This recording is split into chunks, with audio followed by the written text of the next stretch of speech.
Mr. Iyer, let me bring you in on this debate, sir. Let's have a big picture perspective of it. Here we are talking about the national education policy, which is extremely important if you ask me. The next level of growth for India to achieve has to be through the kind of visionary education policy that we come up with. Whichever we may come up with, that will shape the way that, we are going to grow from here on. And we are so myopic because all we are focused upon is whether or not, the Hindi imposition, quote unquote, is happening or not. That is what the entire education policy has been reduced to. Sree Iyer.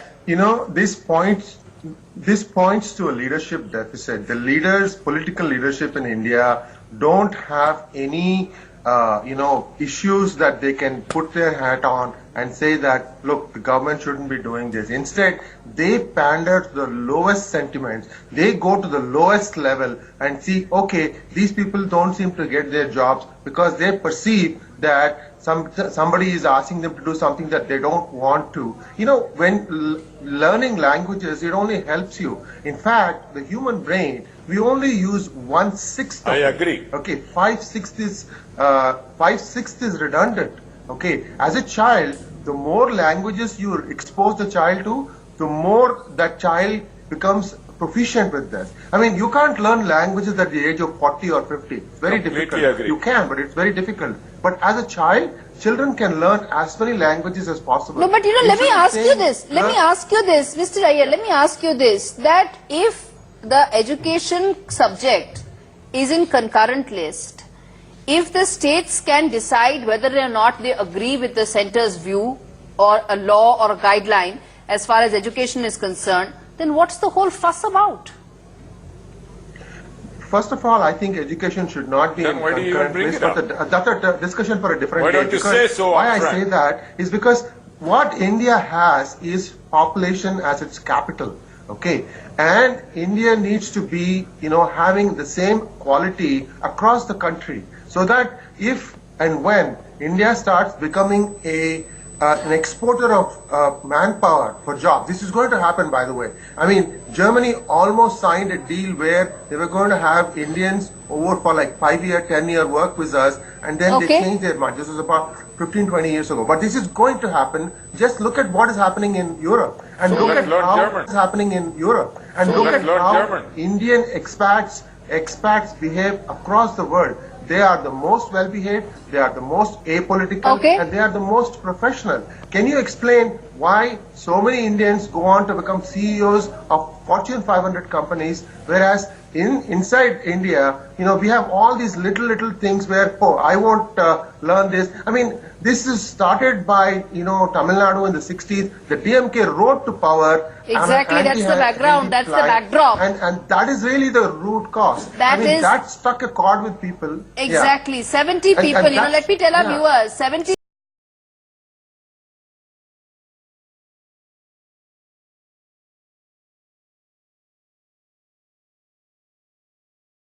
policy tomorrow it will be implemented. Sree Iyer very quickly, then America and Narayanan, and then I wrap this up. Yes, Sree Iyer first, and then Mr. Narayanan. Yes. No wrong in it. No wrong in raising the objection. I like the fact that the government has brought 5-3-4, because then undergrad education is going to be 4 years long, which is on par with the rest of the world. Because today, if you look at many of the degrees, 3-year degrees, the foreign universities do not recognize them. Therefore, these children cannot apply for graduate studies abroad. So making the undergrad level 4 years makes a lot of sense to me. So I think these people don't have an issue. They are starting from a defeat. They are being very, very myopic. And the same government could slightly sweeten this whole thing and say that, let's just take a hypothetical scenario. 5 years from now, 10 years from now, India signs government to government with the French government to source 100,000 people for their translation services or anything. I mean, today what happens is anything that is written in English needs to be translated for the French people. All right. Those services require people to do it. This is a debate that isn't ending anytime soon, sir. Power. Okay, right? So what are you going to do? It's a debate that's not ending anytime soon, sir. If these children were allowed to learn new languages, they would have the they would have very well paying jobs. Okay, Jobs are 30 not seconds, going to be 30 like seconds, for life Mr. America anymore. Narayana.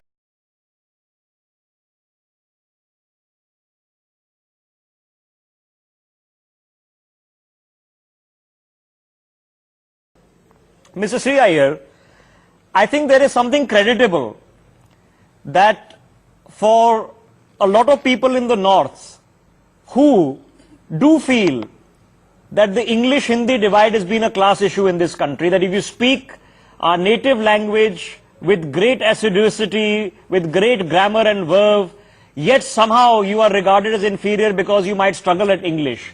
That if a corrective is applied and Hindi pride comes back, that's a good thing.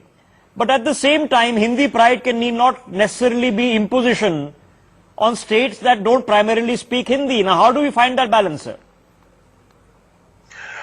So you have to learn your mother tongue, absolutely, no doubt about that. But nothing stops you from learning more than 2, 3, 4 languages. Remember, the human brain is only using 1/6 of its capacity. There's a lot more room to learn. Maybe, this is just my suggestion, they can incentivize students, children to learn more languages and give some sort of an incentive in form of either a scholarship or something like that. Because remember, at the end of the day, India has a surplus of semi-technical and technical manpower. It is this that will help India find jobs of the future. So I can easily see an Indian working in a developed country where they don't have enough resources, but for them to be able to find a job there, they need to learn that language. So how do we find the balance? By trying to, well, that's why I'm saying try to make it more like an incentive where they can say, okay, you can learn these 2 languages, but if you want to learn, more, we'll give you some sort of. Okay, so let me pose that question to.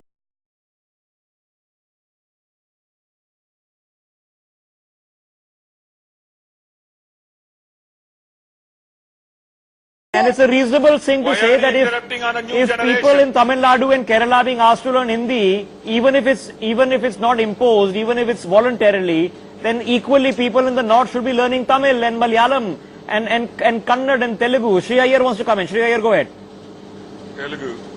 Let's take a step back on this. Exactly. Since Mr. Narayanan quoted technology, I'll tell you a simple experiment that was performed 2 years ago by Microsoft using their software Skype. Yeah. They connected 2 high schools, one in Spain and one in United States. The children in the United States spoke in English and Skype translated that in real time to Spanish, and the children in Spain heard them speaking in Spanish and they replied to that in Spanish, and that was translated back and conveyed as English. Now this technology is coming to your smartphone in just soon we'll all be Star Trek, sir, and we'll have a universal translator all these languages and it'll all be sorted. Languages.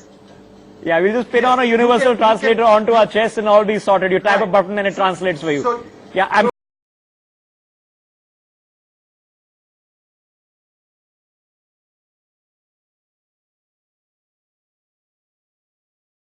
I think we can agree on it that if there is some boy who's from UP or from Bihar or Rajasthan or Madhya Pradesh who doesn't speak English very well, that he deserves or she deserves to hold the pride that if they speak Hindi well, then so be it. So I think we can principally all agree on that. Sree Iyer, then can we agree on the fact that it's time to take out government and babus and politicians and experts out of this? Let the states decide what the medium of instruction should be, and let's end it here. And if incidentally English is the linked language, so be it.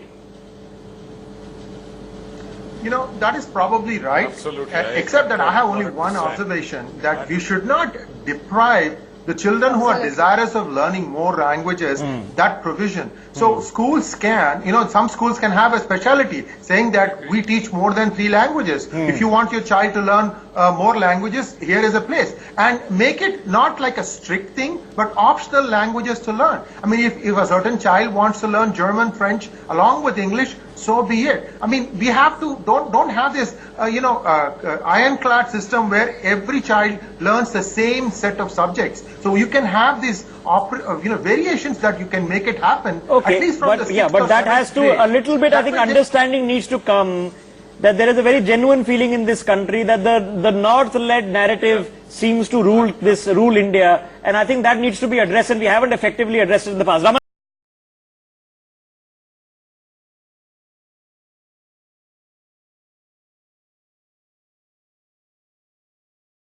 Outlook, Sree Iyer, this applies to the French also. They're astutely protective about their language, and as a cost to the country because the world has globally become anglicized. Should we just accept that reality that the globe is becoming anglicized, and so English is going to be the language, and forget, just disconnect the colonial undertones that English still somehow carries today?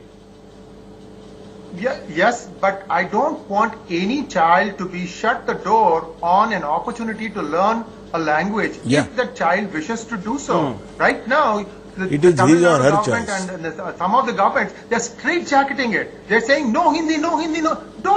You don't have the right to say that somebody cannot learn a language. Okay, so let me take that thought. Let me take exactly that thought, Mr.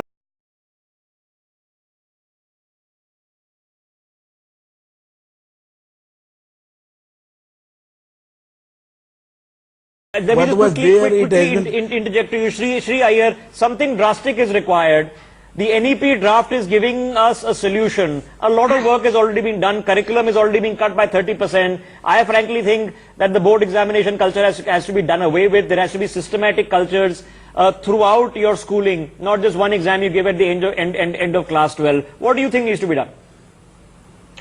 If you will permit me, just a short explanation on this. I love this 5-3-3-4 format because the first 5 years the children are learning their basics. Then the next 3 years they are going to try and figure out what piques their interest, whether it's science or fine arts or mathematics and so on. And in the next 3 years they are going to start honing in more into those skills, and then the 4-year degree. Now, what the 4-year undergrad degree gives you is it brings you on par with all the institutions. You still need to be able to, if you want to do a postgraduate course, you want that thing.